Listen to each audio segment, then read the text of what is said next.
Everyone, welcome back to our channel.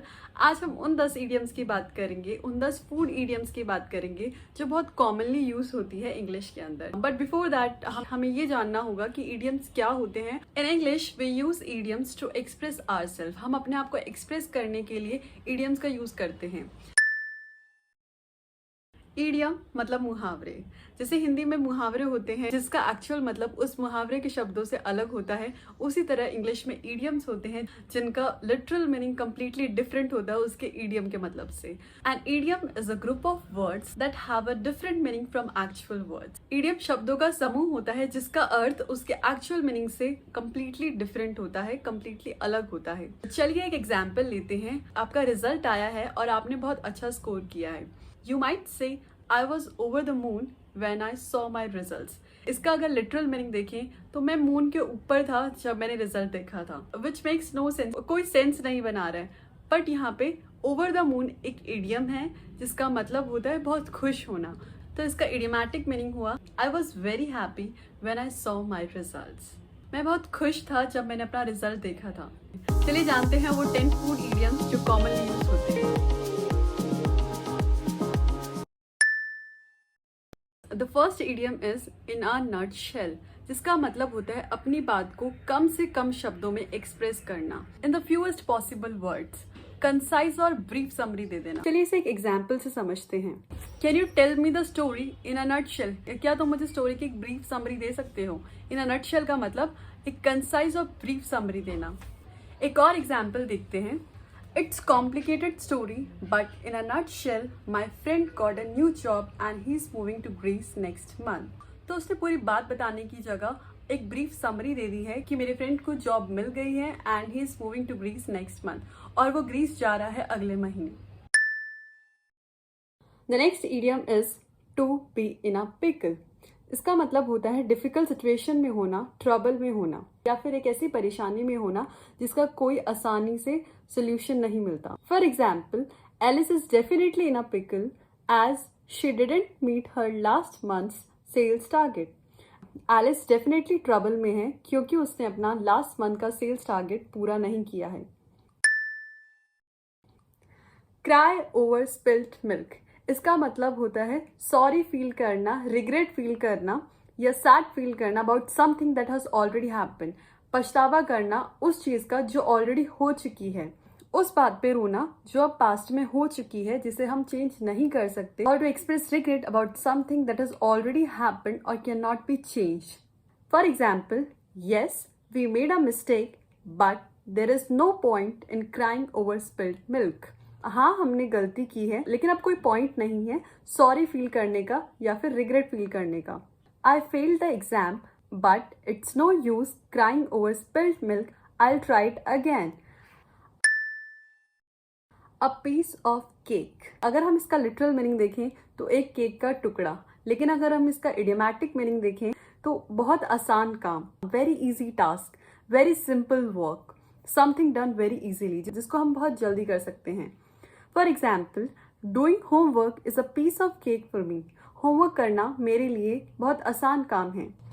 The exam was a piece of cake, मतलब exam बहुत easy था।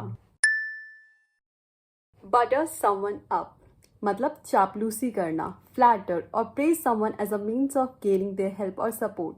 किसी की चापलूसी हम कब करते हैं? जब हमें आगे से हेल्प चाहिए होती है। For example, he always buttering up the boss to get promotion. वो हमेशा चापलूसी करता है बॉस की प्रमोशंस पाने के लिए। If you need his help you have to butter him up first. अगर तुम्हें उसकी हेल्प चाहिए तो पहले तुम्हें उसकी चापलूसी करनी पड़ेगी। एन एप्पल ऑफ डिस्कॉर्ड मतलब कॉज ऑफ क्वेरल, लड़ाई का कारण होना। इसे एक एग्जाम्पल से समझते हैं। The wealth of father becomes an apple of discord between two brothers. एक और एग्जाम्पल से समझते हैं। The use of the car was an apple of discord between Jack and his wife. Car का यूज एप्पल ऑफ डिस्कॉर्ड बन गई Jack और उसकी वाइफ में, झगड़े का कारण बन गई। तो एप्पल ऑफ डिस्कॉर्ड का मतलब होता है कॉज ऑफ क्वेरल, झगड़े का कारण या लड़ाई का कारण। एप्पल ऑफ वंस आई, इसका मतलब होता है समथिंग और समवन वेरी प्रीशियस और डियर, मतलब आपका सबसे favourite person. For example, my parents are apple of my eye, मेरे पेरेंट्स मेरे फेवरेट हैं। एक और एग्जाम्पल देखते हैं, she has 3 children but her youngest son is the apple of her eye, उसके 3 बच्चे हैं लेकिन उसका सबसे छोटा बेटा उसका सबसे फेवरेट है। Next idiom is to eat humble pie, इसका मतलब होता है अपनी गलती के लिए एडमिट कर लेना, अपोलोजाइज कर लेना, अपनी गलती मान लेना। For example, be careful of what you say और you will have to eat humble pie. एक और एग्जाम्पल देखते हैं, the lawyer had to eat humble pie in the court because the facts he presented were wrong, lawyer को admit करना पड़ा, apologise करना पड़ा कोर्ट में, बिकॉज जो फैक्ट्स उसने प्रेजेंट किए थे वो गलत थे।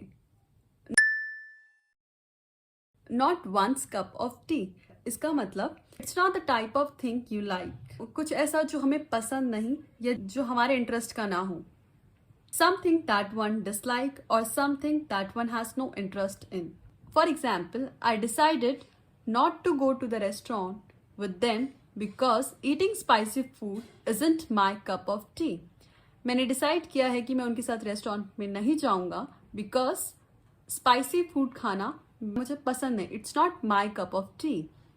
एक और एग्जाम्पल देखते हैं, that dress is really not my cup of tea, वो ड्रेस मेरे पसंद की नहीं है, it's not something which I like. The last idiom is not give a fig, इसका मतलब to not care anything at all, फर्क नहीं पड़ता आपको, something that is not important for you, जो आपके लिए जरूरी ना हो, और which you are not interested, to not care something at all.